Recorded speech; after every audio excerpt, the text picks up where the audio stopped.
The scanning array hummed with power as it swept across the distant spiral arm of the galaxy. Taman watched the data stream across his screen, his eyes tired from another long shift aboard the research vessel. He had been cataloging star systems for 3 years now, and most days blended together in a monotony of empty space and lifeless rocks. But today was different. The scanner had found something. Taman leaned forward, his heart beating faster as he studied the readings. A star system with 9 planets, unremarkable in most ways except for the third planet from its sun. The readings showed water, oxygen, and complex carbon-based life. He ran the scan again to be certain. The results came back the same.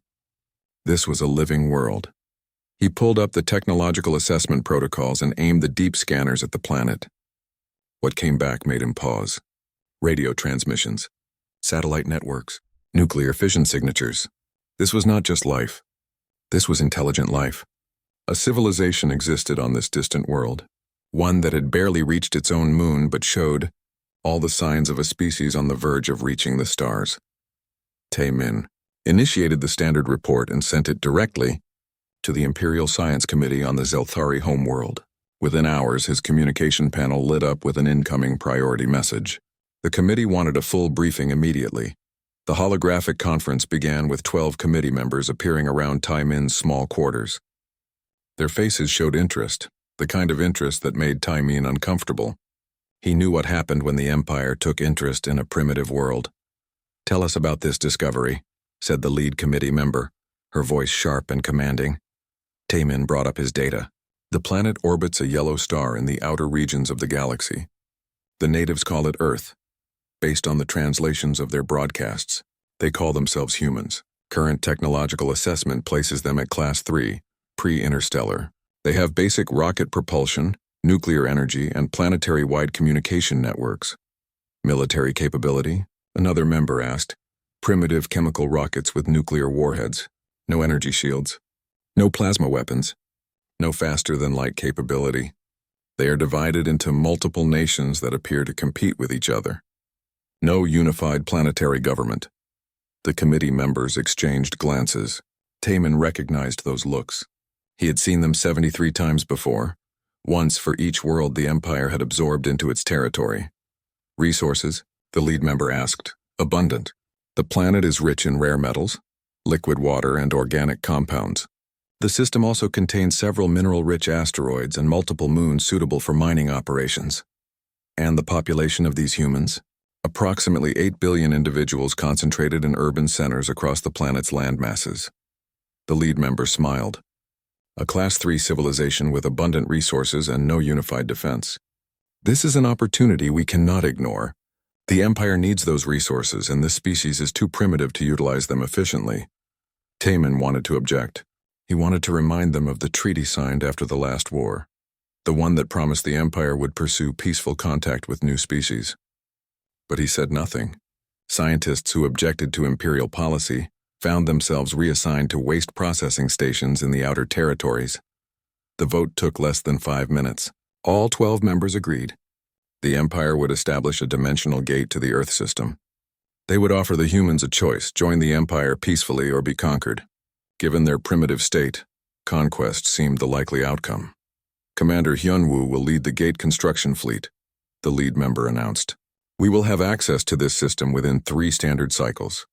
Excellent work, Taman. You have served the Empire well. The hologram faded, leaving Taman alone in his quarters. He looked back at his screen, at the blue and green planet rotating peacefully in the void. Somewhere down there, 8 billion humans lived their lives, completely unaware that their world had just been marked for conquest. 3 weeks later, the gate construction fleet arrived at Taman's position. Commander Hyunwoo commanded 15 heavy construction vessels and 30 military escorts.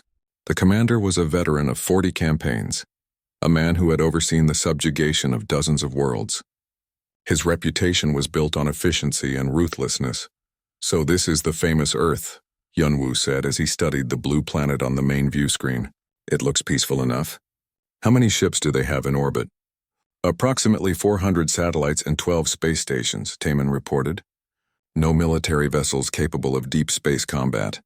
A few small shuttles that ferry crew between the surface and their stations. Hyunwoo laughed. 400 satellites. We have more fighters than they have total spacecraft. This will be the easiest integration in Imperial history. The construction fleet moved to a position 1 million kilometers from Earth. The humans had detected them by now. Taman intercepted frantic communications from Earth's surface, radio signals flying between nations, emergency broadcasts, military alerts. The humans knew something had arrived in their system, even if they did not yet understand what. The gate construction began. Massive ships arranged themselves in a perfect circle, each one extending dimensional anchors into the fabric of space itself. The process took 6 days. Taman watched as reality bent and twisted, as the fleet carved a permanent doorway between this distant system and the heart of the Zilthari Empire. When the gate activated, it blazed with purple light. A ring of pure energy 5 kilometers across, floating in the void like a wound in space. Through it, Taman could see the Imperial homeworld, could see the massive fleets waiting on the other side. Gate stable, reported the lead engineer. All systems functioning within normal parameters. We have established a permanent link to Imperial space. Commander Yunwu stood and straightened his uniform. Excellent. Begin Phase 2. Send through the diplomatic vessel. Let us introduce ourselves to the humans and explain their options. A single ship emerged from the gate, sleek and imposing. It carried Ambassador Doxa, a career diplomat who had negotiated 73 successful planetary integrations. His record was perfect. Every species he had contacted had either joined the Empire peacefully or surrendered after a brief show of force. The ambassador's ship moved toward Earth, broadcasting greetings in every frequency the humans used. Taman listened to the message, heard the polite words that barely concealed the threat underneath. Greetings to the people of Earth. We are the Zilthari Empire, representatives of the galactic community. We have come to extend an offer of integration into our great civilization. You will be given full access to advanced technology, protection from hostile forces, and a place among the stars. In exchange, you will accept imperial governance and contribute your resources to the greater good. You have 72 hours to respond. Choose wisely. Taman watched the ambassador's ship take position above Earth's largest city. He felt a knot in his stomach. Something about this felt wrong. The humans were primitive, yes, but their history was filled with warfare and conflict. These were not a peaceful species. They had nearly destroyed themselves with nuclear weapons several times in their recent past. Commander, Taman said carefully, I recommend we proceed with caution. The humans have a violent history. Hyunwoo waved dismissively. They all have violent histories, Taman. That is why they need the Empire to guide them. In 3 days this will be over, and Earth will be another jewel in the Imperial crown. But Taman could not shake his unease as he watched the blue planet below. The humans were silent now, their communications encrypted and shielded. They were not panicking. They were not begging for mercy. They were planning something. He wondered if the Empire had made a terrible mistake. The message from space arrived on a Tuesday morning, and within minutes every government on Earth knew about it. The Zilthari broadcast played on every frequency, in every language, translated by their computers into something humans could understand. The message was clear: surrender or die. Jiwon sat in the emergency session of the United Nations, watching diplomats argue and shout at each other. She was young for such an important position, barely 30 years old, but her expertise in communication theory had made her invaluable when humanity needed to understand an alien species for the first time. This is an invasion, shouted the American representative. We should launch everything we have at them right now. And accomplish what? Countered the Chinese representative. They have technology we cannot comprehend. We need to negotiate. Buy time, learn about them. Buy time for what? Asked the Russian representative. They have given us 72 hours. What can we possibly do in 3 days? Jiwon raised her hand, waiting for recognition. The assembly fell silent. We need to respond carefully, she said. The message was formal, following diplomatic protocols. That means they expect a diplomatic response. Let me talk to them. Let me try to open real negotiations. The assembly erupted again. Some supported her idea. Others demanded immediate military action. Still others wanted to surrender immediately and hope for mercy. The one thing everyone agreed on was that humanity had no unified position. They could not speak with one voice because they had never needed to before. While the diplomats argued, the military forces of Earth were not idle. Satellites repositioned themselves to observe the alien ships. Telescopes focused on the massive ring of energy floating in space. Scientists analyzed every piece of data they could gather. And military commanders, long trained to expect the worst, began preparing for war. Ambassador Doxa waited patiently for Earth's response. He sat in his comfortable ship, reviewing the data his sensors had gathered about human civilization. They were more fractured than he had expected. Over 200 separate nations, all with different governments, different militaries, different agendas. This would make integration more complex but also easier in some ways. Divided enemies were weak enemies. The first response came 16 hours after his message. It was from someone called G1, representing something called the United Nations. The message was polite but firm. We appreciate your contact and wish to establish peaceful relations.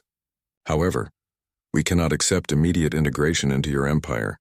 We request a meeting to discuss terms and establish mutual understanding. Doxa smiled. This was promising. They wanted to negotiate. That meant they understood their position was hopeless. He composed a response accepting the meeting. Perhaps this would be easier than expected. But then the other responses started arriving. Hundreds of them. Thousands. Every nation on Earth seemed to have an opinion, and none of them agreed with each other. Some messages were defiant. Others were pleading. A few were simply confusing, filled with what appeared to be insults and crude imagery that Doxa's translator struggled to interpret. One message particularly troubled him. It came from a military alliance and consisted of a single statement, "Come and take it." Doxa frowned. That was not the response of a species ready to surrender. That was a challenge. He contacted Commander Hyunwoo. The humans are not unified. I recommend we demonstrate our power before negotiations begin. They need to understand the futility of resistance, Hyunwoo agreed. Select a target that will send a message but not cause significant casualties. We want them frightened, not martyred. Doxa identified a military satellite orbiting high above Earth's equator. It was clearly armed with primitive weapons, probably nuclear missiles. Perfect. He ordered his ship's weapons to charge. One precise plasma burst would vaporize the satellite and demonstrate Zelthari power. The satellite exploded in a brilliant flash of light. Doxa waited for the panicked responses, the pleas for mercy, the rushed acceptance of imperial terms. Instead, alarms screamed across his ship. Multiple launches detected from Earth's surface, his pilot shouted. Tracking 18 inbound missiles, nuclear warheads confirmed. Doxa stared in shock at his display. The humans had not hesitated. They had not debated. The moment he destroyed their satellite, they retaliated with everything they had in range. 3 separate nations had launched simultaneously without coordination, without any apparent communication with each other. Activate shields, Doxa ordered. Destroy those missiles. The Zelthari shields flared as the nuclear warheads detonated against them. The ship rocked from the blast, but the shields held easily. Primitive nuclear weapons could not penetrate Zelthari defensive technology, but that was not what disturbed Doxa. What disturbed him was the immediate, overwhelming response. The humans had not tried to negotiate. They had not begged for mercy. They had simply attacked. On Earth, Ji-won watched in horror as the nuclear launches played out on screens around the world. She had been minutes away from boarding a shuttle to meet with the alien ambassador. Now that was impossible. The meeting would never happen. The humans had fired first, and there would be consequences. Who authorized those launches? She demanded. North Korea, Pakistan, and Israel, someone reported. All 3 detected the satellite destruction and interpreted it as an act of war. They launched independently without consulting anyone. Ji-won felt sick. Humanity's inability to speak with one voice had just doomed them. The aliens would see this as an attack. They would retaliate, and they had technology that could wipe out entire cities in seconds. But the retaliation did not come immediately. Instead, a new message arrived from the alien ambassador. Ji-won listened to it with growing dread. You have attacked an imperial vessel without provocation. This is an act of war. However, we recognize that your species is primitive and lacks unified command. We will show mercy one final time. You have 24 hours to surrender unconditionally. All weapons must be disabled. All military forces must stand down. If you comply, your species will be integrated peacefully. If you resist again, we will demonstrate the full power of the Zelthari Empire. This is your only warning. The message ended. Ji-won looked around the emergency session. Everyone was silent now. The weight of their situation pressed down on them all. They had picked a fight with an enemy they could not defeat. An enemy with weapons they could not match. An enemy who could exterminate them with ease. "We need to surrender," someone said quietly. "We have no choice." "No," said another voice. It was General Dong Hyun, commander of the Unified Defense Forces. He had been silent until now, listening and observing. "We will not surrender, but we cannot win," Ji-won protested. "You saw how easily they stopped our nuclear weapons. What else can we possibly do?" Dong Hyun stood. His face was hard, carved from years of military service. "We may not be able to win, but we can make them bleed. We can make them regret opening that gate to Earth. And if we are going to die, we will die fighting. That is what humans do. We do not go quietly into the dark." Around the room, something changed. Ji-won saw it in their faces. The fear was still there, but something else joined it. Anger, defiance, the same stubborn refusal to submit that had driven humanity through every war, every disaster, every near extinction in their history. "How long do we have?" Dong Hyun asked. 24 hours, Ji-won replied. "Then we have 24 hours to prepare. Get me every scientist, every engineer, every pilot worth a damn. If these aliens want Earth, they are going to have to take it from our cold, dead hands." In orbit, Ambassador Doksa reviewed the scan data coming from Earth's surface. The humans were not standing down. They were not disabling weapons. Instead, they were mobilizing. Every military base was at full alert. Ships were launching from spaceports. Weapons were being moved into position. He sent a message to Commander Hyunwoo with growing concern. "The humans are not surrendering. I believe they intend to fight." Hyunwoo's response was dismissive. "Then they will learn what happens to species that resist the Empire. Prepare the subjugation fleet. If these primitives want war, we will give them war." Doksa watched Earth rotate below him, watched the lights of 8 billion humans twinkling in the darkness. He thought about the 73 worlds he had helped integrate into the Empire. None of them had fought back after the demonstration of power. None of them had been foolish enough to resist. These humans were different. These humans were dangerously, terrifyingly different, and he realized, perhaps too late, that the Empire had made a terrible mistake. Admiral Byung-ho commanded the subjugation fleet from his flagship, the Eternal Dominion. He had overseen 47 military campaigns in his long career, and each one followed the same pattern. Show overwhelming force, deliver the ultimatum, accept surrender. Simple, efficient, effective. The fleet that emerged from the dimensional gate consisted of 50 warships, each one large enough to devastate a continent. The ships were sleek and deadly, equipped with plasma cannons that could melt through mountains, energy shields that could withstand nuclear blasts, and targeting systems that could hit a target from orbit with perfect accuracy. This force could conquer 100 primitive worlds like Earth. "Position the fleet in a globe formation around the planet," Byung-ho ordered. "I want every major population center within direct firing range. Let the humans see what they face." The warships spread out across Earth's orbit, each one taking position above a major city. Shanghai, New York, London, Tokyo, Mumbai, Moscow. The message was clear: surrender or watch your cities burn. On Earth, billions of people looked up at the night sky and saw the alien ships. They appeared as bright stars that did not move with the rotation of the sky. News networks broadcast images of the vessels, massive and terrible, hanging over humanity's greatest achievements like swords ready to fall. Admiral Byung-ho opened a channel to Earth's surface. His message was broadcast on every frequency, translated into every language. "People of Earth, I am Admiral Byung-ho of the Zelthari Imperial Fleet. You have been given multiple opportunities to surrender peacefully. You have responded with violence and defiance. This ends now. You have one planetary rotation, one full day, to accept Imperial rule. Disable all weapons. Stand down all military forces. Submit to Imperial authority. If you do not comply, we will begin orbital bombardment of your major cities. Your civilization will be erased. You will be given no further warnings," the message ended. Byung-ho leaned back in his command chair, satisfied. The humans would break now. They always did when they saw the full might of the Empire.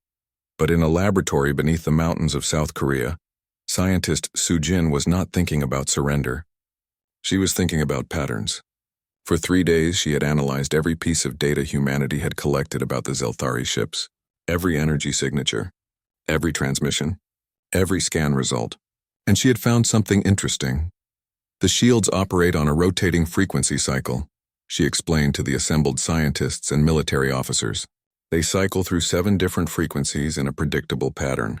It takes approximately 40 seconds to complete one full cycle. General Dong Hyun studied her data. What does that mean for our weapons?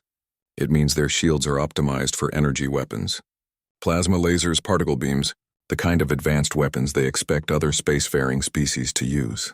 But they are not optimized for kinetic weapons, mass-based projectiles. We don't have any kinetic weapons that can reach orbit, an officer pointed out. We do, Dong Hyun said quietly. We have thousands of them. Every piece of space debris, every old satellite, every defunct rocket stage. We have been treating them as garbage. But garbage can be a weapon if you accelerate it fast enough. Sujin nodded. Exactly. If we can hit their shields with enough kinetic mass during the vulnerable phase of their rotation cycle, we might penetrate. We might actually hurt them. The plan came together quickly. Humanity had launched thousands of satellites over the decades. Many were still in orbit, dead and drifting. But their thrusters could be reactivated remotely. They could be aimed. They could be turned into missiles. It will not be enough to win, Dong Hyun admitted, but it might be enough to surprise them, to make them hesitate, to buy us time. Time for what? Someone asked. Time to evacuate the cities. Time to disperse our forces. Time to prepare for the long fight. Dong Hyun looked around the room. We cannot defeat them in open battle, but we can make them pay for every meter of ground they take. We can make this invasion so costly that they will regret ever opening that gate to Earth. Around the world, military forces prepared. Fighter jets were dispersed to hidden airfields. Submarines dove deep and went silent. Mobile missile launchers scattered across deserts and forests. Nuclear weapons were moved to secret locations. If the aliens wanted to conquer Earth, they would have to hunt down every weapon, every soldier, every resistant human. It would take decades. It would cost millions of lives on both sides. The deadline arrived. Admiral Byung-ho waited for the surrender that did not come. Instead, his sensors detected thousands of small objects moving throughout Earth's orbital space. Old satellites suddenly activating. Debris that should have been drifting suddenly accelerating toward his fleet. What is this? He demanded. Some kind of primitive attack? His weapons officer laughed. Admiral, they are throwing garbage at us. Actual garbage. Our shields will vaporize those objects before they get within a kilometer of our ships. But Sujin had timed it perfectly. She had calculated the shield rotation cycles down to the microsecond. She had positioned the debris in clusters, waves that would hit during the vulnerable phases. The first wave of debris struck the shields and vaporized just as the Zelthari expected. But the second wave, timed 40 seconds later, hit during the rotation cycle transition. The shields flickered. Some debris got through, it was not much. A few pieces of metal traveling at orbital velocity, but when mass moves fast enough it becomes devastating. One piece of an old solar panel punched through a Zelthari destroyer's shield and tore into its hull. The ship lost atmosphere, spinning out of control. On the Eternal Dominion, Admiral Byung-ho stared at his display in shock. They hit us? These primitives actually hit us? Minor damage to the Relentless, his tactical officer reported. Hull breach, loss of crew in 3 compartments. They are regaining control. How did they penetrate our shields? Unknown, Admiral. The projectile hit during a shield rotation cycle. It should not have been possible. They should not understand our technology well enough to exploit that vulnerability. Byung-ho felt a chill run down his spine. These humans had studied his ships for 3 days and found a weakness. They had turned garbage into weapons. They had drawn first blood. Return fire, he ordered coldly. Destroy their satellites. All of them. And begin the orbital bombardment. Target their military installations. Show them the price of resistance. The Zelthari fleet opened fire. Plasma bolts lanced down from orbit, striking military bases across Earth's surface. Explosions bloomed like deadly flowers as bases, airfields, and command centers were obliterated. Thousands died in seconds.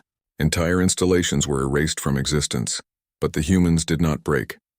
They did not surrender. Instead, they scattered. Mobile forces that had been hidden roared to life. Submarines launched missiles from beneath the ocean. Aircraft emerged from caves and mountain bases. The humans were everywhere and nowhere, refusing to present a single target, and then the human spacecraft launched. Not warships, because humans did not have warships, but converted civilian vessels.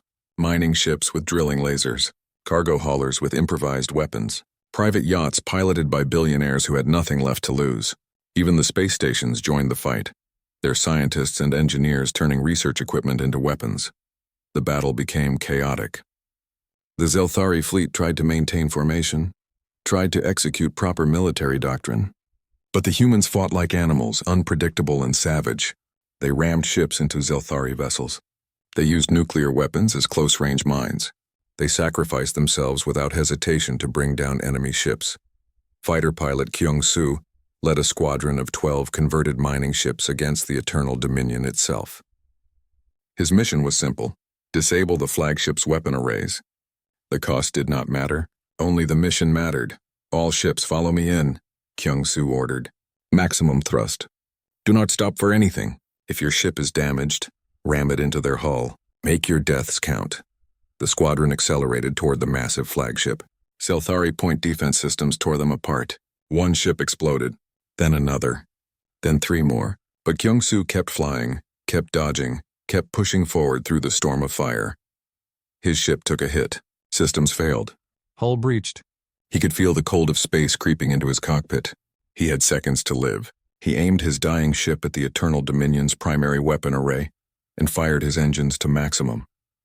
The impact was catastrophic. Kyung-soo's ship, traveling at full thrust, crashed into the weapon port just as it was charging for another shot. The explosion tore through multiple decks, killing hundreds of Zelthari crew and disabling the flagship's main armament. Admiral Byung-ho picked himself up from where the impact had thrown him. Alarms screamed throughout his ship. "Damage report," he shouted. The war entered its 3rd week and humanity was learning. Every battle taught them something new about the enemy. Every captured piece of technology was reverse-engineered. Every fallen Zelthari warrior was studied. Humanity had always been good at one thing: adapting to kill other humans. Now they turned that terrible skill against an alien enemy. Engineer Jae-hee worked in a converted automotive factory that now produced weapons instead of cars. Around her, hundreds of workers assembled what she had designed, the first human weapon specifically built to kill Zelthari ships. It was crude compared to alien technology, but it worked. "The principle is simple," she explained to General Dong-hyun during his inspection. "We cannot build energy shields yet. We do not understand the physics, but we do understand the Zelthari shield weakness that Soo-jin discovered.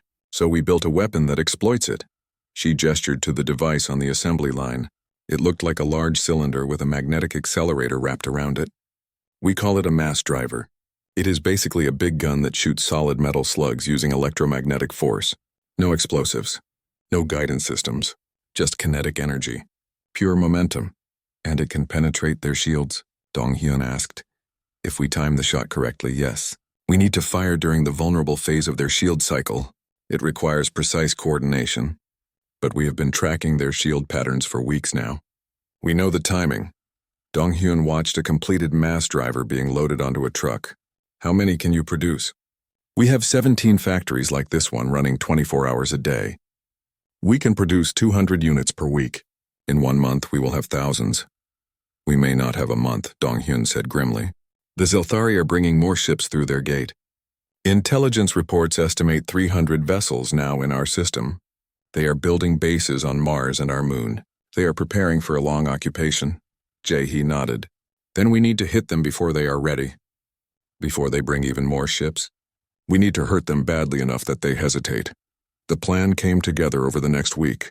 Humanity would lure the Zelthari into a trap. They would pretend to mount a major offensive against the alien base on the moon, drawing ships away from Earth. Then they would strike at the real target, the dimensional gate itself.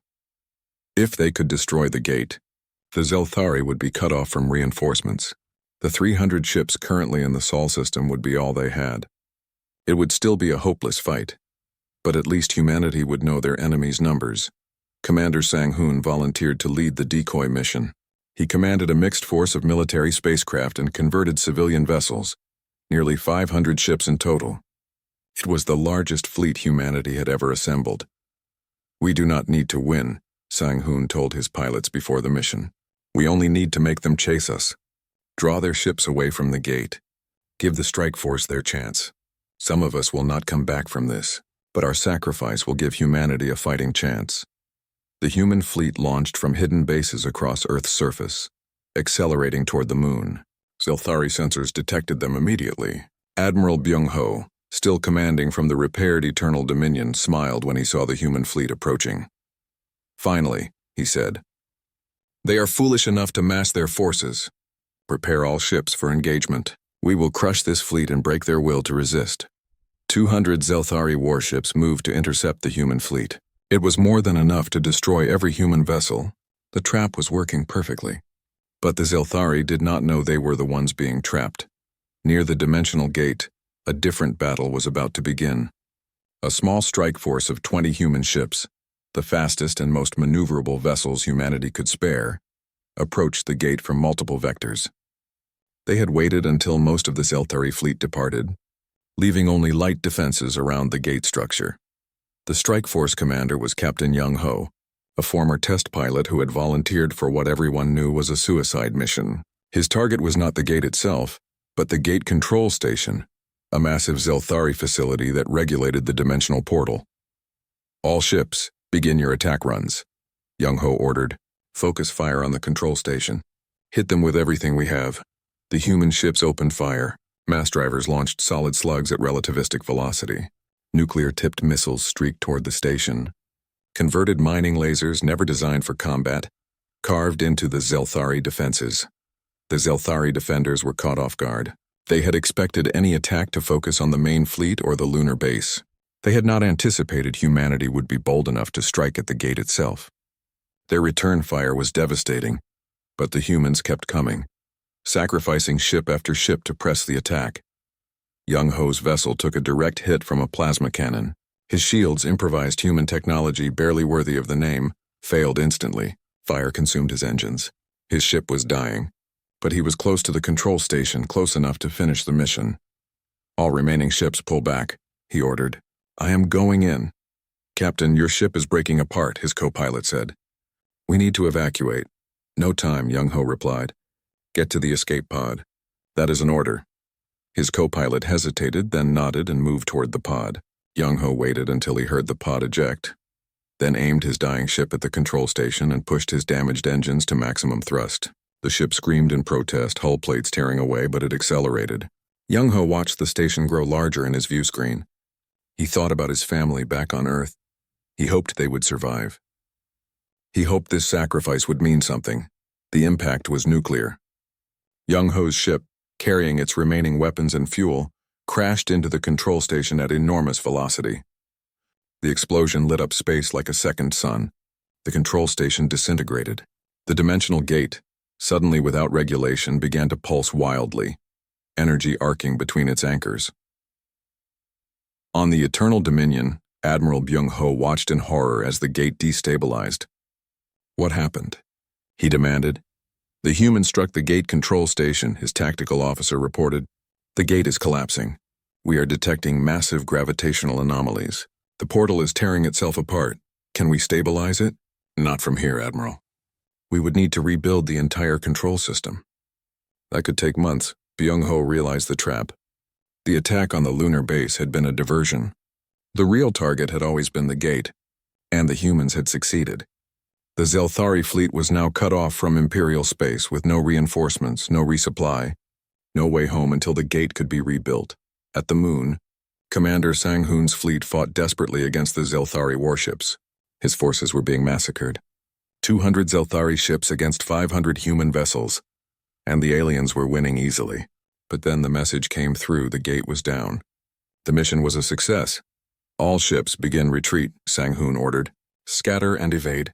Head for Earth on multiple vectors. Make them chase you across the entire system." The human fleet broke apart, ships fleeing in every direction. The Zelthari pursued, but the humans were faster in short bursts, more willing to risk dangerous maneuvers. Many human ships were destroyed, but many more escaped, drawing Zelthari vessels across the system, preventing them from consolidating their forces. On Earth, the news spread quickly. The gate was down. The enemy was trapped. It was not victory, but it was hope. General Dong-hyun stood in his command center and allowed himself a small smile. Thousands of brave humans had died to achieve this. Kyungsu, Youngho, countless others whose names would never be known. But their sacrifice had bought humanity something precious: time. Begin Phase 2, Donghyun ordered. Start bringing the new weapons online. Every mass driver, every improvised shield generator, every piece of captured technology. We have cut off their reinforcements. Now we make them bleed. In orbit, Admiral Byung-ho assessed his situation. 300 ships trapped in a hostile system, fighting an enemy that should have been easy to defeat, but was proving maddeningly difficult. His fleet was damaged. His supplies were limited. His troops were learning to fear an enemy they had initially dismissed as primitive. He opened a secure channel to his ship commanders. We have underestimated these humans. That ends now. We will establish permanent bases on Mars and Luna. We will hunt down their mobile forces. We will occupy their cities. This may take years, but we will prevail. The Empire has never failed to conquer a world, and we will not be the first to fail. But even as he spoke, Byung-ho felt doubt creeping into his mind. These humans were different from any enemy he had faced. They did not fight for territory or resources. They fought with the desperate fury of a cornered animal. They sacrificed themselves without hesitation. They adapted and learned with terrifying speed. And worst of all, they were winning hearts and minds across the galaxy. News of Earth's resistance had spread through Zelthari-controlled space. Other subjugated species watched in awe as primitive humans bloodied the mighty Empire. Rebellions were starting on occupied worlds. The Empire's iron grip was loosening. The war for Earth was far from over. But the balance had shifted. Humanity had proven they could not be easily conquered. They had shown the galaxy that even the powerful Zelthari Empire could be made to bleed. In her laboratory, Su-jin worked on the next Jin.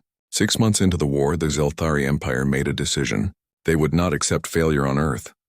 They would not allow a primitive species to humiliate the greatest military force in the galaxy.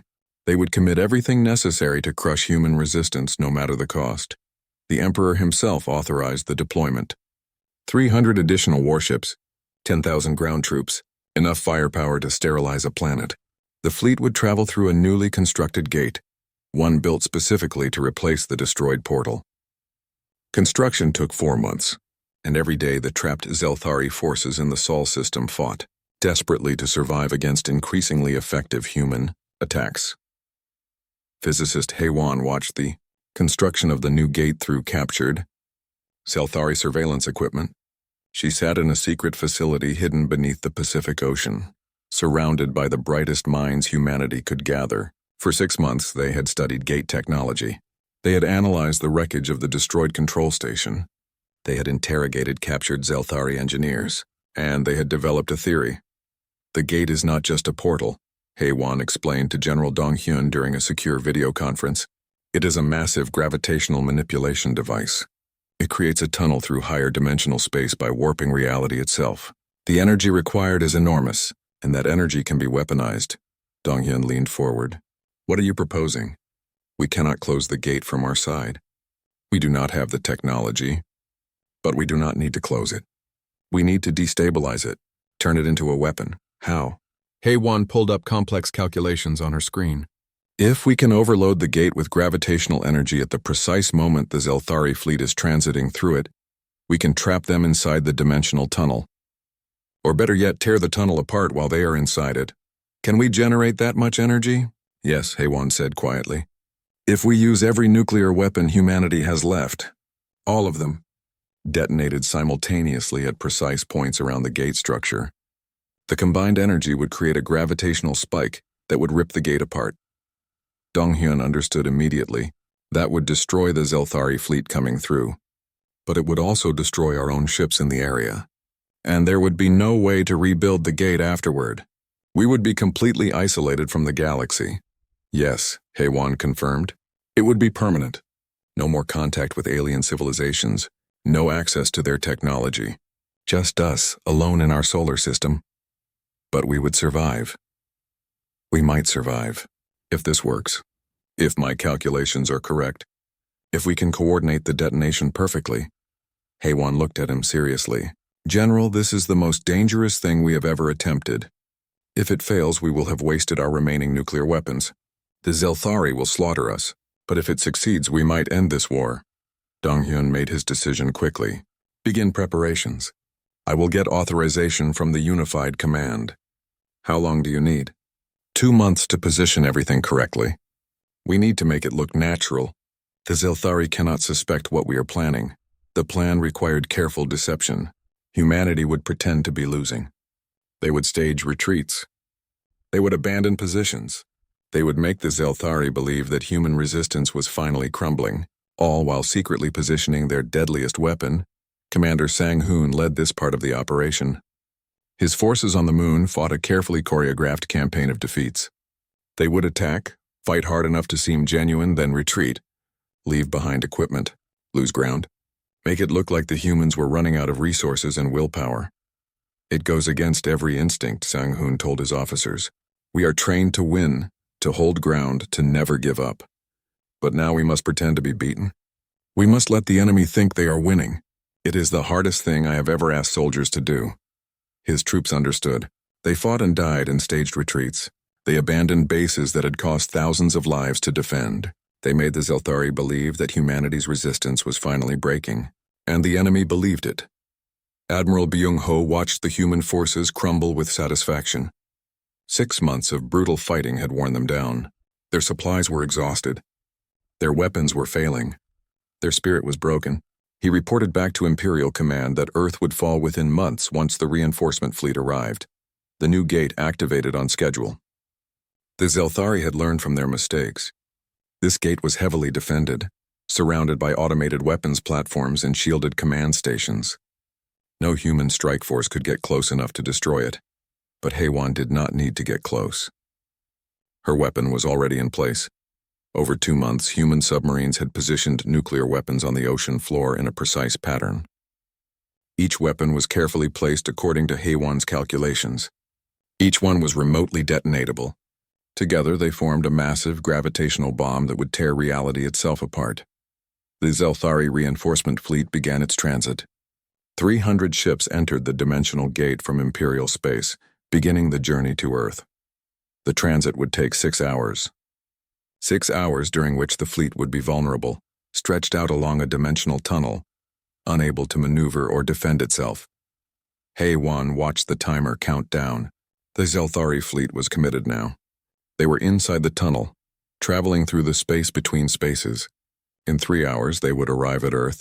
In 3 hours, the war would be over, one way or another.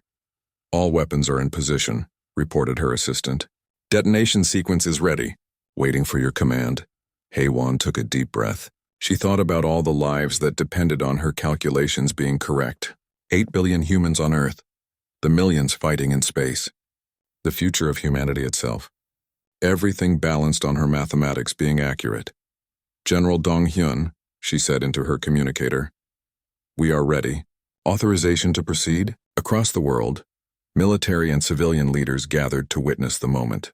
They had debated this decision for weeks. Some argued it was too risky. Others said it was their only chance. In the end, they had voted. The decision was unanimous. Humanity would take the risk. You have authorization, Dong-hyun replied. May whatever gods exist have mercy on us all. Haewon entered the activation code.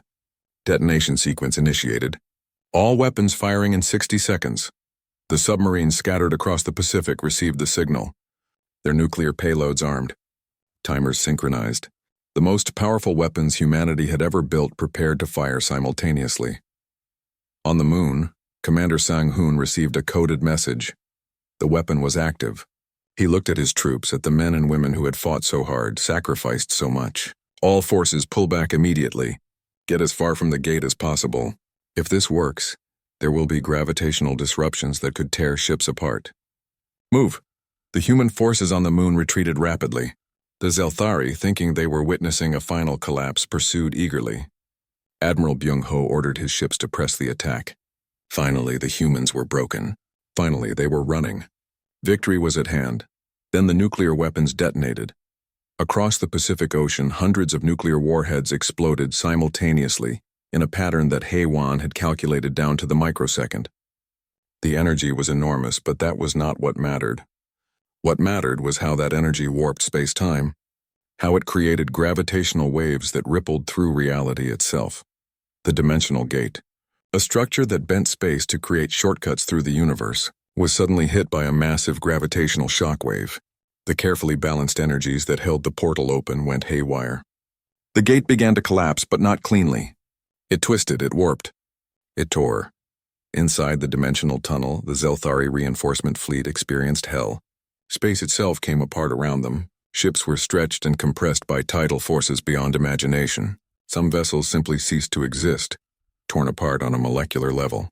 Others merged together, hull plates fusing in ways that violated physics.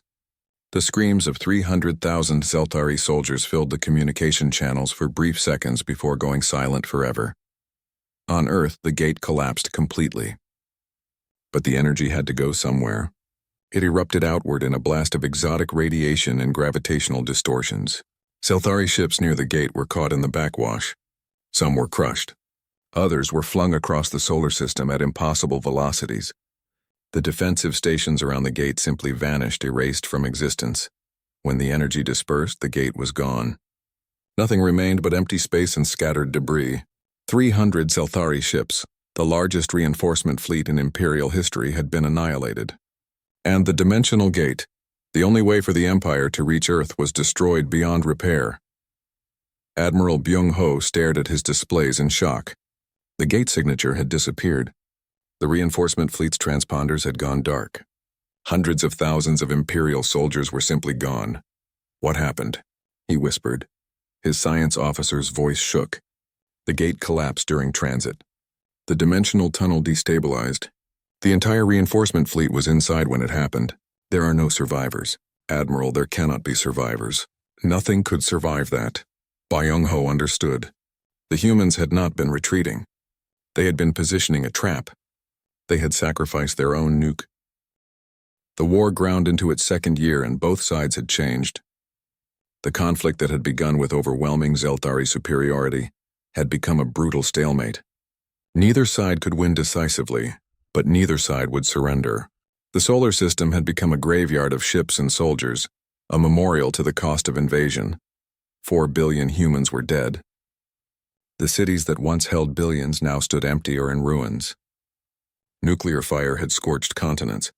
Plague and famine stalked the remnants of human civilization.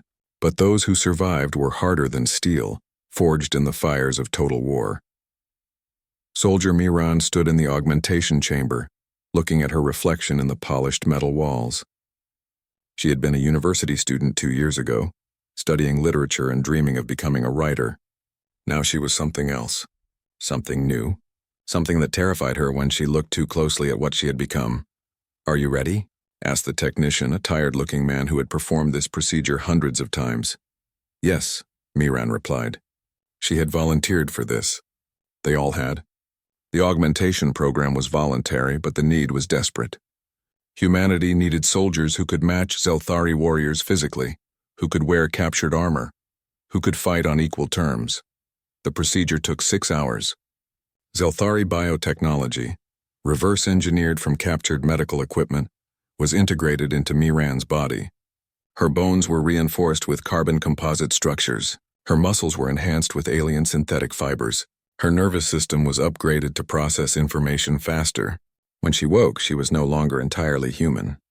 She was a hybrid, an evolution born from necessity. "How do you feel?" the technician asked. Miran stood up easily despite the heavy gravity suit she wore. She felt different, stronger, faster. Her senses were sharper. She could see in spectrums humans should not be able to perceive. "I feel ready," she said. She was assigned to the 1st Augmented Combat Division, a unit of 2,000 soldiers who had undergone similar enhancements. They trained in captured Zelthari bases, learning to use enemy weapons and armor. When they deployed to the battlefield on Mars, they fought like nothing the Zelthari had seen before. Miran led her squad through the ruins of Olympus Mons, where the Zelthari had established a major fortress. Human forces had been trying to retake the mountain for months with little success, but now they had soldiers who could match the enemy. Contact, 200 meters, her enhanced vision showed her Zelthari warriors before normal humans could have seen them. She raised her plasma rifle, a weapon taken from a dead enemy and modified to fit human hands. "Engage on my mark." The battle was brutal and personal. Zelthari warriors who had once crushed human soldiers with ease now faced opponents who could match their strength. Migran moved with speed that should have been impossible, dodging plasma fire and returning shots with precision. Her squad advanced through territory that had cost thousands of human lives to contest. They reached the fortress and set charges on its power core. When the explosions came, the entire Zelthari position collapsed. Mars shook with the detonations. Another enemy strongpoint fell. But these victories came at a price that haunted Migran. She looked at her hands, at the alien enhancements visible beneath her skin, and wondered what she had become. Was she still human?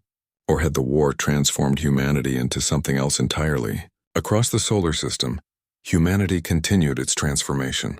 Engineer Jahi had progressed from building mass drivers to reverse engineering energy shields. Her laboratory was filled with captured Zelthari technology, each piece studied and understood through months of painful trial and error. "We cannot build shields as efficient as theirs," she explained to General Dong-hyun during his inspection. "Our understanding of the physics is still incomplete, but we can build something. These shields will stop energy weapons for a few seconds. That is all. But in combat, a few seconds is the difference between life and death." Human ships began appearing with crude energy shields. They were weak compared to Zelthari defenses, but they worked. Human weapons improved as well. Plasma cannons replaced mass drivers. Energy-based propulsion replaced chemical rockets. Piece by piece, humanity climbed the technological ladder using captured knowledge. But the Zelthari were adapting too. War Master Chulwu commanded the Imperial forces on Luna, and he had learned to respect his enemy. His personal logs, recovered after his death, revealed his thoughts about the humans. "They are unlike any species we have conquered," he wrote. "They do not fight for honor or glory. They fight with the cold calculation of survival. Every time we kill 1,000 of them, the survivors learn from those deaths. They adapt. They change. Their tactics evolve faster than ours. I have fought in 40 campaigns across the galaxy, and I have never seen an enemy learn so quickly." Chulwu had reorganized his forces to counter human guerrilla tactics. He abandoned large bases in favor of mobile units. He used humans' own tactics against them, striking without warning and retreating before reinforcements arrived. The war on Luna became a chess game between two masters, each move countered by the next. But Chulwu made one mistake. He underestimated how far humans would go to win. When he captured a human supply depot, he found something that chilled him. Documents showing that humans were developing biological weapons specifically designed to target Zelthari biology. Weapons banned by every civilized species in the galaxy. He reported this to Admiral Byung-ho with grave concern. "The humans are preparing to use forbidden weapons. We must respond before they deploy them."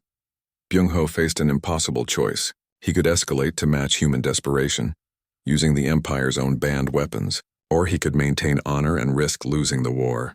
He thought about the 300,000 soldiers who had died in the gate collapse. He thought about his duty to the Empire. He made his decision.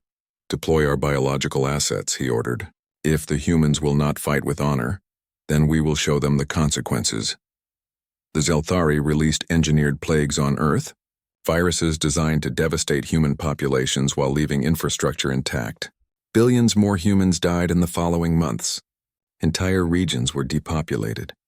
But the plagues did not break human resistance. Instead, they hardened it. Humanity responded with chemical weapons, biological warfare, and tactics that violated every rule of war. They poisoned water supplies on Mars that Zelthari forces depended on. They released radiation that would render entire regions uninhabitable for centuries. They used antimatter weapons salvaged from destroyed ships, creating explosions that erased mountains. The war stopped being about conquest or survival. It became about punishment, about making the enemy suffer so much that they could never forget the cost of invasion. Both sides descended into savagery that shocked the galaxy. News of the war had spread across Imperial space. Other conquered species watched in awe and horror. The humans were losing by any objective measure. 4 billion dead and counting. Their homeworld ravaged. Their technology inferior, but they kept fighting. They kept killing. They refused to die quietly. Rebellions began on occupied worlds. Species that had been under Zelthari control for centuries suddenly found courage. If primitive humans could bloody the Empire, perhaps they could too. The Zelthari Empire, which had ruled a quarter of the galaxy for 10,000 years, began to crack. Admiral Byung-ho received reports of uprisings from across Imperial space. His superiors demanded to know why Earth had not fallen, why a primitive species was tying down the Empire's resources and inspiring rebellion. He had no good answer. "We are trapped in a war of annihilation," he wrote in his own logs. "The humans cannot win, but they will not lose. They will fight until every last one of them is dead, and they will drag us down with them. We should have left this system alone. We should never have opened that gate." On Earth, General Dong-hyun reviewed casualty reports in his command bunker. The numbers were obscene. 4 billion dead, half of humanity erased, cities that had stood for millennia reduced to radioactive ruins, the beautiful blue planet now scarred with the wounds of war. But humanity endured. The survivors were tougher, meaner, more desperate than any human generation before them. They had learned to use Zelthari technology. They had learned to fight in space. They had evolved under pressure into something new. "We cannot keep this up forever," Dong-hyun told his staff. "We are running out of people, running out of resources. But neither can they. The Zelthari are trapped here with no reinforcements, no resupply from home. This is a war of attrition, and the side that runs out first loses everything." "So what do we do?" asked one of his officers. Dong-hyun looked at the display showing Zelthari positions across the solar system. 147 enemy ships remaining. Bases on Mars, Luna, and several asteroids. Thousands of Zelthari soldiers still fighting despite being cut off from their empire. "We grind them down," he said coldly. "We take every base. We hunt every ship. We kill every soldier. We make them regret every single day they spent in our system. And when we are done, when the last Zelthari warrior is dead, we make sure the galaxy knows what happens when you invade Earth." 3 years into the war, physicist Hai-Wan made a discovery that would change everything. While analyzing the wreckage of the destroyed dimensional gate, she found something her team had missed before, a small fragment of the gate's control system, damaged but still functional. And inside that fragment was data, coordinates, thousands of them. Every gate in the Zelthari network. "This is intelligence beyond anything we hoped for," she told General Dong-hyun. "These coordinates show us every gate the Zelthari operate, every connection in their network, every world they have conquered." Dong-hyun studied the data carefully. "Can we use this information?" "More than that," Hae-won said, her voice shaking with excitement and fear. "I think we can build our own gate, not a permanent one like the Zelthari had, but a temporary gate, one that opens for a few hours, lets ships through, then collapses. We could strike into Zelthari space." The idea was insane. Humanity was barely surviving in its own solar system. The suggestion that they could launch an offensive into enemy territory seemed like madness. But Dong-hyun understood the strategic value immediately. "The Zelthari here are trapped," he said slowly. "They have no supplies from home. They are running on what they brought with them. If we could hit their supply worlds, disrupt their logistics, create chaos in their empire, it would help us here. It would force them to divert resources away from Earth. It would also be a suicide mission for anyone who goes through," Hae-won warned. "A temporary gate only works one way. Once our ships go through, they cannot come back. They would be trapped in Zelthari space with no support, no way home. Then we need to find volunteers who understand that." Captain Young-sik stood before the assembled pilots in the briefing room. 300 men and women, the best pilots humanity had left. Volunteers for what everyone knew was a one-way mission.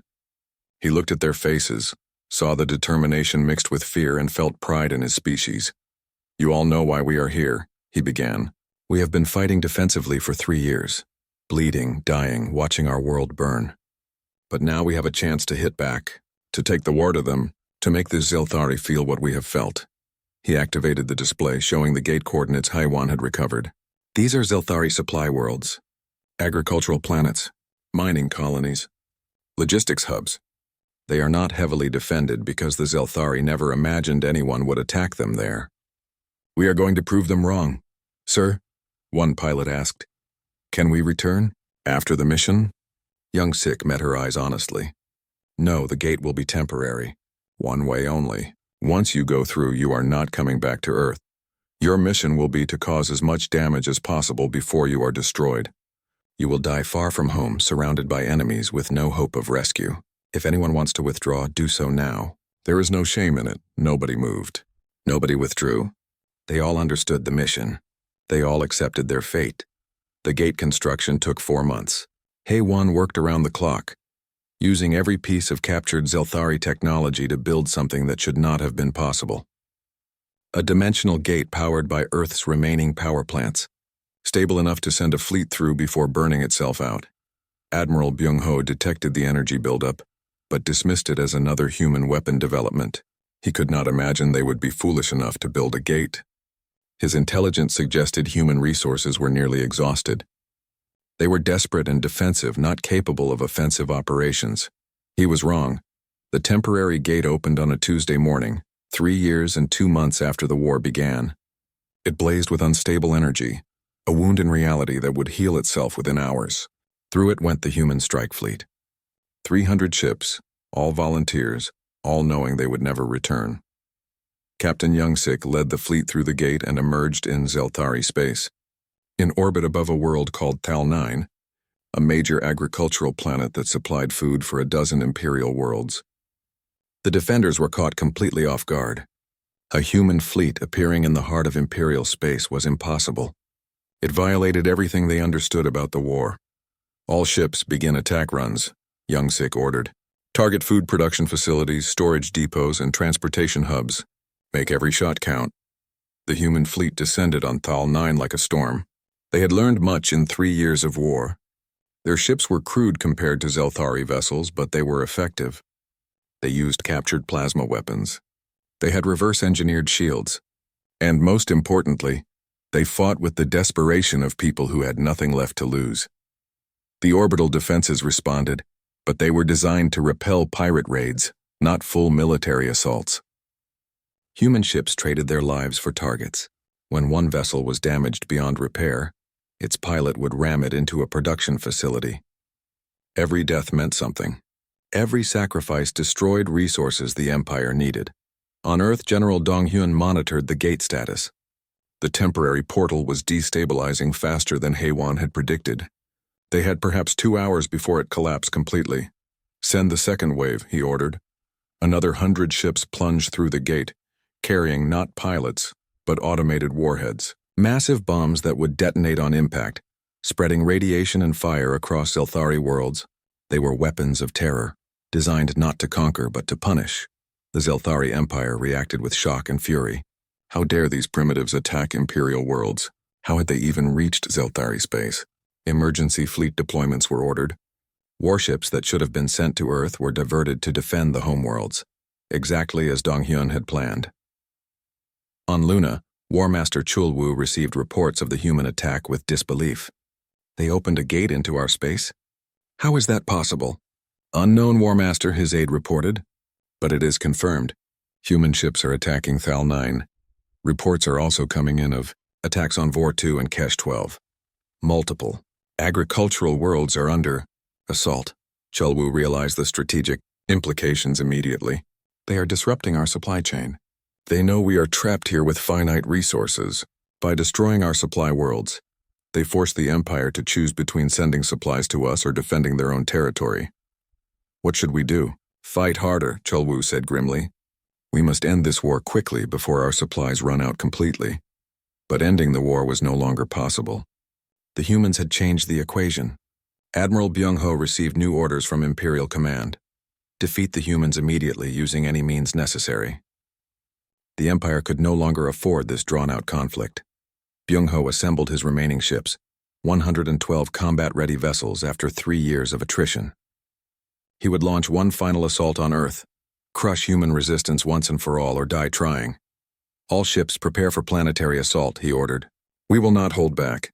We will not show mercy. We will annihilate every human military installation, every city, every settlement. If they will not surrender, then we will exterminate them. On Earth, Dong-hyun received intelligence about the coming assault. Satellite networks detected the Zelthari fleet massing. This would be the final battle. Everything humanity had built, every weapon they had developed, every soldier still standing would be needed. Begin total mobilization, he ordered. Every person who can fight, arms them. Every ship that can fly, launch it. Every weapon we have left, deploy it. This is the end. Either we win or we die. In Zelthari space, Captain Young-Sik watched Thal 9 burn beneath him. His fleet had destroyed 60% of the planet's food production. Billions of Zelthari across multiple worlds would face famine because of what he had done today. He felt no satisfaction, no joy. Only the cold determination that came from 3 years of total war. "Sir, the gate is collapsing," his tactical officer reported. "We have no way home." Young-Sik nodded. He had known this would be one way from the start. "Then we continue the mission. We have dozens more Zelthari worlds to visit. We have more destruction to cause. We are ghosts now, dead men fighting. But we will make the Empire remember us." His fleet scattered across Zelthari space, each ship seeking its own target. Each pilot knowing they would never see Earth again, but determined to make their deaths matter. They struck supply convoys. They raided mining colonies. They became a nightmare haunting Imperial space. And back on Earth, the final battle began. The Zelthari fleet descended on Earth with fury born from 3 years of frustration. They had come to conquer a primitive world and found themselves locked in a war of annihilation. Now they would end it. Admiral Byung-ho ordered every weapon fired, every ship committed. This was total war without restraint or mercy. Humanity met them with everything they had left. The sky filled with ships, missiles, and plasma fire. Augmented soldiers like Miran fought on the ground as Zelthari troops landed. Cities became battlegrounds. Mountains became fortresses. Every meter of Earth was contested. The battle raged for 18 hours. The longest, bloodiest, most desperate fight in human history. Both sides threw everything into the carnage, knowing this would decide the war. The Zelthari could not retreat. Humanity could not surrender. Only total victory or complete annihilation remained. The silence was the strangest part. After 3 years of constant warfare, of alarms and explosions and screams, the silence felt unnatural. Ji-won stood in the ruins of what had once been Seoul, looking at the empty streets, the burned buildings, the memorial walls covered with names of the dead. So many names, too many to ever truly count. The war had ended 6 months ago. The surviving Zelthari forces had surrendered after the failed final assault. 72 ships, 12,000 soldiers. All that remained of the mighty fleet that had come to conquer Earth. They sat now in detention camps on Mars, waiting while humanity decided what to do with them. Ji-won had been appointed Earth's first ambassador to the galaxy. It was a strange title for a world that had no contact with the galaxy anymore. The gates were gone. The Zelthari networks destroyed or abandoned. Earth was alone in the cosmos, exactly as humanity had chosen when they weaponized the gate. But the galaxy had not forgotten Earth. News of the war had spread across 100 worlds. Other species had watched through intercepted broadcasts, through refugee reports, through the accounts of the few Zelthari traders who escaped before the Empire closed its borders. They had watched primitive humans fight the greatest military power in the galaxy to a standstill. Ji-won reviewed the final casualty figures for her report. The numbers were obscene.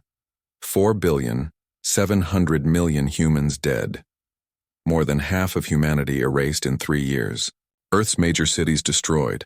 The environment poisoned by radiation, bioweapons, and chemical warfare. Entire regions that would be uninhabitable for centuries. But Earth had survived. Barely, desperately, at a cost that would haunt humanity for generations. But they had survived. The Zelthari losses were even worse.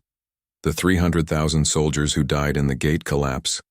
The 200,000 killed in combat over 3 years. The supply worlds that Captain Young-Sik's Ghost Fleet had destroyed, causing famines that killed billions of Zelthari civilians. The rebellions that erupted across the Empire, inspired by Earth's resistance, claiming countless more lives. Some estimates put the total death toll at over 8 trillion beings. The bloodiest war in galactic history, all because the Zelthari Empire had opened a gate to Earth. Ji-won prepared her broadcast to the galaxy. Humanity had captured a Zelthari long-range communication array and repaired it. The message would reach every corner of known space, whether anyone wanted to hear it or not. She stood before the camera, wearing the simple uniform of Earth's unified government. Behind her, projected images showed the devastation. The burned cities, the memorial walls, the mass graves. The truth of what the war had cost. My name is G1, she began, her voice steady despite the emotion behind it. I speak for the people of Earth, for humanity. 3 years ago, the Zilthari Empire opened a dimensional gate to our world. They came with demands. They came with threats. They believed we were primitive. They believed we were weak. They believed we would surrender or be easily conquered. She paused, letting the images behind her speak. They were wrong. We did not surrender, we fought, we bled. We died in numbers that defy comprehension. But we did not break. We learned your technology. We adapted to your tactics. We became something you did not expect. We became your nightmare. The images changed, showing captured footage of human attacks. Augmented soldiers fighting Zilthari warriors. Improvised weapons destroying advanced ships. The gate collapse that killed 300,000 in seconds. You thought we were prey, G1 continued. You thought because we had not yet reached the stars we were harmless. You did not understand that Earth is a world where every species fights for survival. Where evolution is war.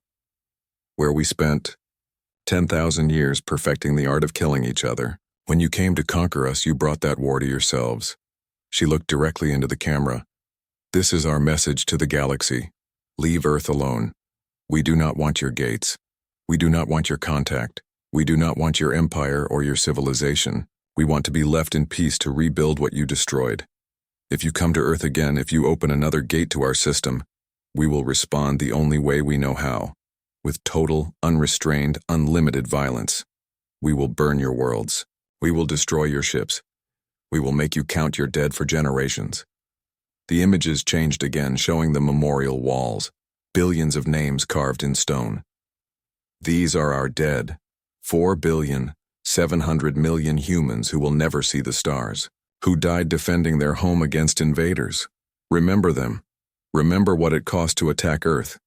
And remember that we are still here, wounded, diminished, but undefeated. G1 ended the transmission. The message would take weeks to reach the far edges of the galaxy, but it would reach them. Everyone would know what happened when the Zilthari opened a gate to Earth. On Mars, Ambassador Sumin worked with the detained Zilthari prisoners. She had been appointed to oversee their treatment, to ensure humanity did not become the monsters the war had made them capable of being. It was difficult work. The Zilthari had killed billions of humans. Many wanted revenge. Many wanted to simply execute every prisoner. But Dong Hyun, now Earth's military commander and de facto leader, had made a different decision. If we slaughter prisoners, we become no better than they are, he had said. We will hold them. We will put them on trial for war crimes, but we will not murder them. That is not who we are. That is not who we will allow ourselves to become. Sumin interviewed the prisoners, documenting their accounts of the war. She spoke with soldiers who had fought on Luna, with officers who had commanded ships with War Master Chulwu before he died of injuries sustained in the final battle. Their stories were remarkably similar. They had expected an easy conquest. They had found hell instead. We never imagined primitives could fight like you did, one officer told her. We are trained warriors. We have conquered 73 worlds. But you humans fought like you had nothing to lose. Like death did not matter. It was terrifying. Death mattered, Sumin replied quietly. Every death mattered. But we understood something you did not. When the choice is between death fighting and death surrendering, we will always choose to fight. That is what it means to be human. In the orbital shipyards above Earth, engineer Tae Yang oversaw the construction of humanity's first true warships. Not converted civilian vessels or improvised weapons, but purpose-built military spacecraft designed using everything humanity had learned from 3 years of desperate warfare. The ships were sleek and deadly, combining human innovation with captured Zilthari technology.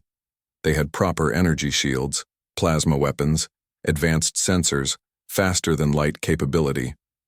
In 3 years, humanity had climbed from barely reaching their moon to building interstellar warships. We are building 30 of these ships, Tae Yang explained to Dong Hyun during an inspection. Enough to defend our system from any threat. Enough to make anyone think twice before approaching Earth. Dong Hyun looked at the warships taking shape in the construction bays. We swore we would never let this happen again. Never let an enemy get this close to destroying us. These ships are our promise to future generations. Earth will never be defenseless again. The ships were named after the heroes who had fallen in the war. The Kyungsoo, the Youngho, the Chulwoo. Names that would remind humanity of what the war had cost and why they could never allow it to happen again. Across the galaxy, the Zelthari Empire was collapsing. The war with Earth had broken something fundamental in imperial power. The rebellions that started during the conflict had spread like fire. Dozens of conquered worlds rose up, emboldened by humanity's example. If primitives from Earth could bloody the Empire, surely they could win their freedom. The Empire fought desperately to maintain control, but the damage was done. The aura of invincibility was shattered. The myth of imperial supremacy was revealed as just that, a myth. Within 5 years of the war's end, the Zelthari Empire would fragment into a dozen smaller states, ending 10,000 years of dominance. And everywhere, a new saying spread among the conquered peoples. Never open a gate to a death world, never wake a sleeping predator, never ever invade Earth. In the Zelthari Imperial Archives, now accessible to researchers from former subject species, the full casualty count was documented. The report was thousands of pages long, listing every death, every destroyed ship, every ruined world. The numbers were still being compiled 5 years after the war ended. They were still counting the dead. The report's conclusion was simple and devastating. The invasion of Terra 9, known to its inhabitants as Earth, represents the single greatest military disaster in Imperial history. Total casualties exceed 8 trillion beings across multiple species. The cost in materials, ships, and resources is incalculable. The political consequences include the collapse of imperial authority and the loss of hundreds of subject worlds. Recommendation: classify all information about Earth as forbidden. Establish permanent exclusion zone around their star system. Never attempt contact again. On Earth, humanity rebuilt. It would take generations to heal the wounds EA